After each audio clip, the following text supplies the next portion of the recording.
आता आम्ही चालू झाले इथे आणि आपण आता जातोय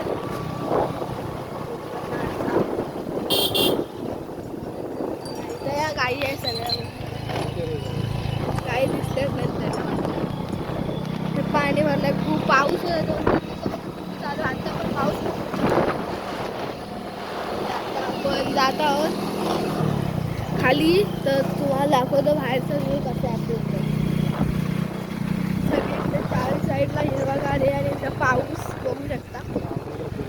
लावणीला सुरुवात झाली लोकांचे लावण्या झाला आणि आमच्या झाल्या नाही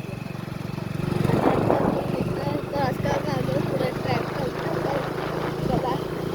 बघू शकता तुम्ही आपण आता इथं आलो आहे आता इथं आलो आहे इथे आता पाताळ आंब्याजवळ पोहोचू बघू शकता इथे खूप इथे फाट आवाज येतोय आणि इथे एक बोर्ड सुद्धा आहे पाताळ आंबा